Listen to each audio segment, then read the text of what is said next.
오늘은 그래도 하나님은 함께 하신다라는 제목으로 시편 78편 하반절 하반부의 말씀 생각해 보겠습니다. 시편 78편은 지혜시예요. 지혜시. 어제 상반부에 있는 말씀들 함께 나누었는데 시편 가운데 두 번째로 긴 시입니다. 72절까지 길게 있죠. 지혜시라는 것은 이스라엘 백성들에게 지혜를 주기 위함인데 어떤 지혜를 주느냐? 역사 속에서 일어났던 이스라엘의 모든 얼룩진 과거들, 실패의 역사들을 다시 일으키지 않기 위해서 이스라엘 자손들에게 주는 시입니다. 사람들은 늘 반복적으로 실수합니다. 그런데 그 사람이 계속 똑같은 실수를 하면 그거는 어떤 의미에서는 그 사람의 잘못이에요. 그 사람이 계속 실수를 한다. 두 번, 세 번 거듭되게 실수를 한다. 그럼 그 사람이 그것을 깨우치지 못해서 그래요. 그런데 그렇게 두 번, 세 번 실수하다가 이젠 사람이 바뀌었어요. 사람이 바뀌었는데 그 사람이 또 똑같은 데서 실수한다. 그 사람이 바뀌었는데 다음 사람도 또 똑같은 데서 실수한다. 그럼 공동체의 잘못이에요. 그건. 그 공동체가 그 실수가 일어나지 않도록 해야 되는 그러한 책임을 다하지 못한 거죠. 실수라는 것은 개인에게도 책임이 있지만 공동체 가운데도 책임이 있는 거예요.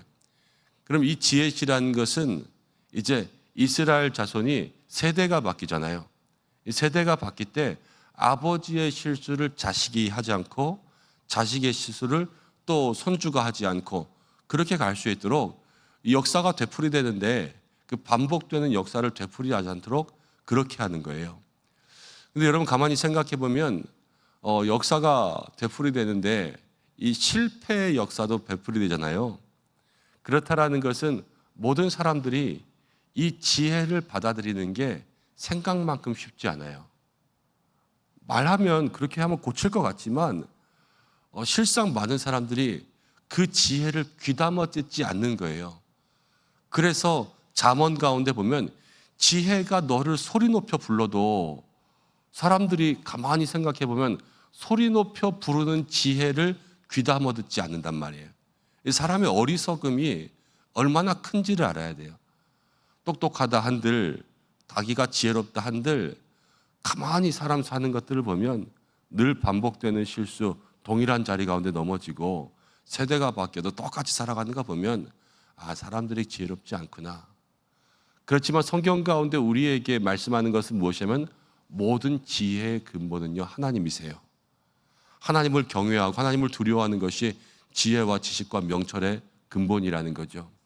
이 말씀을 통하여서 우리들도 이 지혜라는 것에서 우리의 삶을 다시 한번 돌아보고 하나님 앞에 지혜로운 성도들이 될 수 있도록 그렇게 기도할 수 있는 믿음의 사람들이 되시기를 바랍니다.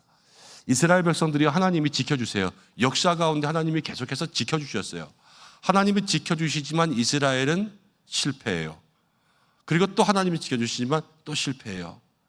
중요한 것은 하나님이 지켜주시니까 그 하나님의 은혜를 망각하지 않을 때, 어제 말씀해 주신 것처럼 하나님의 은혜를 잊어버리지 않을 때 실패할 수 없다라는 거예요. 오늘 말씀 가운데도 보면 그렇게 이야기합니다. 하나님께서 은혜를 주셨는데 40절 말씀 가운데 이스라엘 백성들이 또 어떻게 했냐면요, 광야에서 그에게 반항하면서 사막에서 그를 슬프시게 했다. 42절 가운데 보니까는 그들이 그의 권능의 손을 기억하지 않았다. 하나님은 도와주시지만 이스라엘 백성들의 잘못은 뭐냐면요, 이스라엘 백성의 실수는 계속해서 하나님께 반항하는데 왜 반항하냐? 기억하지 않으니까 반항하는 거예요. 그럼 하나님의 은혜를 잊어버리면 우리가 이 땅 가운데 하나님 앞에 불순종할 수밖에 없습니다. 아이들도 자녀들도 그래요. 엄마가 매일 자기를 위해서 밥 해주죠, 빨래 해주죠, 뒷바라지 해주죠, 아침마다 깨워주죠, 학교 보내주죠. 이런 모든 것들을 생각하지 않으면 이 집이 맨날 엄마는 잔소리만 하고 나를 힘들게 하고 난 가출할 거야. 애들 그냥 쑥 가출해버리는 거 아니에요. 그렇지만 우리들은 무슨 생각해요? 집 떠나면 고생이라 그러죠. 밥 해주는 사람 없죠. 재워주는 사람 없죠. 집에서 따뜻하게 있을 수도 없죠. 편안하게 있을 수도 없죠. 그러니까는 그런 모든 것들을 다 생각해 보면요, 은혜가 있는 곳이 집이라는 거예요. 그렇지만 그 사춘기 때 방황하는 자녀들은 그것들을 생각하지 못하고 잊어버리는 거예요. 우리의 삶 가운데 잊어버리는 것을 통하여서 우리가 실패를 경험할 때가 너무나도 많이 있습니다. 그 중에서 가장 중요한 것은 하나님께서 내게 어떻게 해주셨나, 과거의 은혜를 잊어버리면요, 하나님을 슬프시게 할 수밖에 없어요. 지금 이 순간에도 하나님 우리에게 은혜를 주시지만 지금 이 순간에 사실 여러 가지 고난과 또 환난들이 다가오면 은혜의 생각들이 마음속에 여러분 아픈 게 더 많이 다가온단 말이에요. 그래서 삶의 고통들이 더 많이 느껴질 수 있지만 순간순간마다 주셨던 그러한 은혜들, 여기까지 인도하신 은혜들, 그것들을 잊어버리지 않는다면, 여기 말씀 가운데서 기억하지 아니한 것처럼 잊어버리지 않는다면 우리가 반대로 하는 거죠.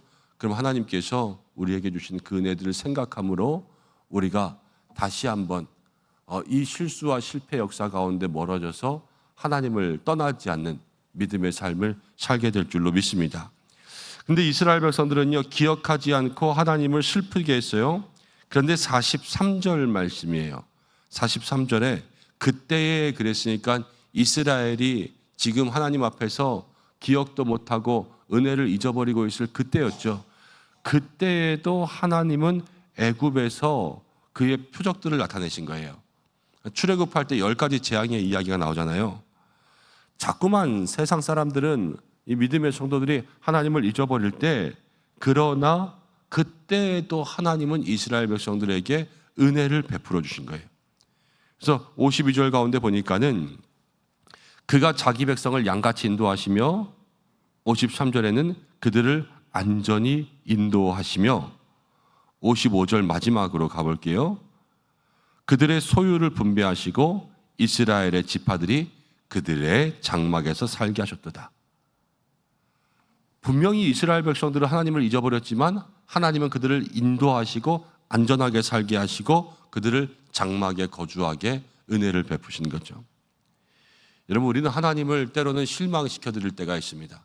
하나님 분명히 우리에게 은혜를 주셨는데 우리는 안 줬다 그러는 거예요. 잊어버리고. 언제요? 이 꼭 닭 잡아먹고 오리발 내미는 것처럼 신앙생활이 언제 그랬냐고 이러는 거예요. 그럼 하나님의 입장에서 실망스럽죠. 그렇지만 우리는 하나님을 실망시키지만 그럼에도 불구하고 하나님은 우리의 실수를 덮으시고 사랑하시는 분이에요. 우리가 하나님 앞에 잘못할 때에도 우리는 내가 이래서 벌 받나 보다 그랬지만 하나님은 우리를 벌 주실 때에도 진노 중에도 긍휼을 잃지 않으신다, 성경이 그러잖아요. 하나님은 절대로 우리를 잊어버리지 않으세요. 그래서 우리 복음성가 가운데 그런 찬양이 있었죠.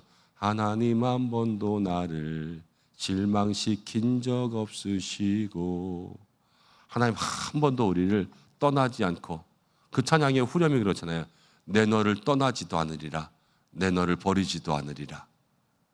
하나님 우리를 한 번도 떠난 적이 없다라는 그 사실을 마음속에 기억할 때 오늘도 믿음의 힘을 얻을 수 있는 저와 여러분들 될 줄로 믿습니다. 그런데 그러면서 56절 갔어요. 하나님은 우리의 실수를 덮으시고 그래도 우리를 사랑하시잖아요. 그런데 56절에 그러나 그들은 지존하신 하나님을 시험하고 반항하여 그의 명령을 또 지키지 않아요. 계속 반복적으로 이스라엘 백성들은 역사 가운데 그래왔다는 거예요. 이 지혜시가 있기 전에. 이 최종이 뭐냐면요, 59절 보세요. 하나님이 들으시고 분내어 이스라엘을 크게 미워하사, 60절 함께 읽겠습니다. 시작. 사람 가운데 세우신 장막 곧 실로의 성막을 떠나시고. 하나님께서요, 이스라엘 백성들이 하도 계속해서 반복적으로 죄를 짓고 이렇게 실수하고 그러니까 마지막에는요, 사람 가운데 세우신 장막을, 성막을 떠나셨어요. 이때부터 이스라엘 백성들의 고난이 시작됩니다. 정말로 고난이었어요. 여러분, 인생의 삶 가운데 가장 큰 고난이 뭐냐면요, 하나님이 그 사람을 떠나시는 게 가장 큰 고난이에요. 하나님이 여러분들을 떠나시지 않게 할 수 있는 믿음의 삶이 되시기를 바랍니다. 에스겔을 보면요, 이스라엘의 죄악 가운데 그 성전 가운데 하나님의 영광이 떠나갑니다. 이가봇. 그리고 나서 나중에 47장, 48장 되면서 다시 하나님의 영광이 돌아옵니다. 그렇죠? 그래서 그 성전 가운데 하나님의 영광이 떠났을 때 이스라엘 백성들은 극심한 암흑 가운데 있었죠. 그러나 돌아왔을 때 하나님께서 이스라엘 백성들을 다시 한번 붙들어 주시는 거 아닙니까? 여러분, 우리가 하나님 앞에 늘 우리의 반복된 잘못들을 회개하고 바로잡고, 그래서 하나님 곁에 있도록 믿음의 삶에 정말로 충성되고 또 헌신하는 삶으로 돌아서지 않으면 하나님께서 우리를 떠나실 수 있다라는 그러한 마음의 두려움을 가지고 하나님을 꼭 붙들고 살아갈 수 있는 믿음의 삶이 되기를 바랍니다. 그런데 하나님께서 그럼에도 불구하고 68절 말씀 가운데 보면 이렇게 나와요. 오직 유다 지파와 그의 사랑하는 시온산을 택하시면서 70절에 또 그의 종 다윗을 택하셔서 71절 마지막에 그의 소유인 이스라엘을 기르게 하셨더니 72절 이에 그가 그들을 자기 마음의 완전함으로 기르고 그의 손의 능숙함으로 그들을 지도하였도다. 집에서 엄마가 볼 일이 있어서 나갑니다. 그러면서 누나한테 얘기하는 거예요. 동생 좀 잘 봐줘라. 그러면서 나가는 거예요. 그러면 누나는 완전하진 않겠죠. 엄마 같진 않겠죠. 그렇지만 동생을 돌보면서 라면도 하나 끓여 먹이고 그러면서 동생들 공부도 뒷바라지해서 그러면서 있는 거예요. 하나님이요, 그 성막 가운데 떠나가시면서 하나님께서 하신 일은 무엇이냐면 다윗을 택하사 이스라엘 백성들에게 주셨어요. 그리고 다윗을 통하여서 이스라엘 백성들을 기르게 하셨어요. 그러면 하나님은 완전히 떠나신 게 아니라, 그러나 그 자리를 비우실 때에도 하나님은 이스라엘 백성들을 마음속으로 생각하시고 그들을 안전하게 할 수 있는 그러한 장치들을 인도하시면서 72절 가운데 그들을 이제 다윗이 자기 마음의 완전함으로, 하나님 주신 마음이죠, 그들을 기르고 또 그의 손의 능숙함으로 그들을 지도할 수 있도록 이렇게 만들어 주신 것은 하나님께서 이스라엘 백성들이 계속 실수하고 계속 실패하지만 그래도 이스라엘 백성들을 지키시는 하나님의 사랑이 이 가운데 나타나고 있는 거예요. 그래서 오늘 말씀의 제목처럼 그래도 하나님은 떠나지 않으신다라는 거죠.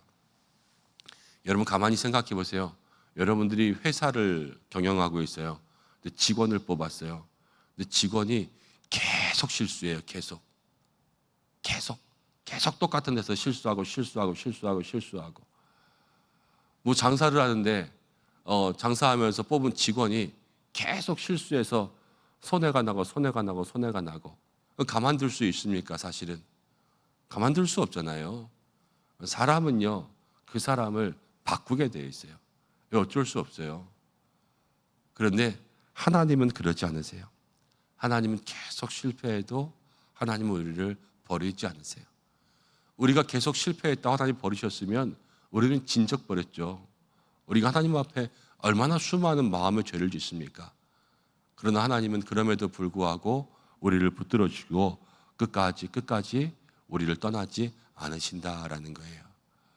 우리가 그런 하나님을 바라보면서 우리의 마음속에 붙들어야 될 것은, 정말로 하나님의 큰 사랑 앞에 내가 더욱더 깨끗하고 거룩한 사람 되고 나의 마음의 잘못은 무엇인가 돌아보며 똑같은 죄에 넘어지지 않게 애쓰며, 그리고 어느 순간에도 떠나지 않으시는 하나님을 기억하며 날마다 간절한 마음으로 하나님께 나아갈 수 있는 저와 여러분들 되기를 주님의 이름으로 축복합니다.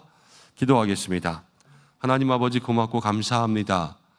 죄 많은 저희들, 날마다 똑같은 자리에 넘어지는 저희들을 한결같이 사랑하여 주셔서 하나님 다시 한번 능력의 오른팔로 붙드시고 긍휼하신 사랑의 손으로 우리를 붙들어 주시고, 하나님이 멀리 있는 것 같을 때에도 천군과 천사를 보내어 다윗을 보내어 이스라엘 백성들을 그렇게 보호하신 것처럼 우리의 삶을 지켜주시고 보호하시며 멀리서도 뒤에서도 우리를 붙들어 주시는 하나님이신 줄로 믿습니다. 하나님, 우리의 삶을 돌아봅니다. 날마다 반복하는 죄, 똑같이 넘어지는 죄, 하나님 다시 한번 우리의 삶을 돌아볼 수 있도록 인도해 주시고 거기에서 돌이켜 하나님을 기쁘시게 할 수 있는 믿음의 삶이 되게 하여 주시고, 우리는 실수하지만 그래도 나를 떠나지 않으시는 그 하나님만 바라보며 살아갈 수 있는 우리 모든 성도들이 되게 하여 주시옵소서. 오늘도 가정을 위해서 기도하고, 삶의 자리 위해서 기도하고, 직장과 일터를 위해서 기도하고, 자녀들을 위해서 기도하고, 모든 중보 기도의 제목을 가지고 주님 앞에 엎드립니다. 간구하는 모든 마음들마다 성령의 기름 부으심이 임하게 하여 주시고, 그 입술에 기도의 은사를 더하여 주시고, 마음에 신령한 은혜가 있어 보이지 않지만 영으로 함께 하시는 그 하나님을 바라보며 하나님과 소통하는 시간 되게 하여 주시옵소서. 하나님께서 이 나라를 붙들어 주시고 모든 선교지마다 함께 하시며, 늘 기도합니다. 병상에 누워있는 모든 환우들 주께서 붙들어 주시옵소서. 오늘도 우리의 기도 가운데 응답하실 하나님을 기대하오며 이 모든 말씀 예수님의 이름으로 기도드립니다. 아멘.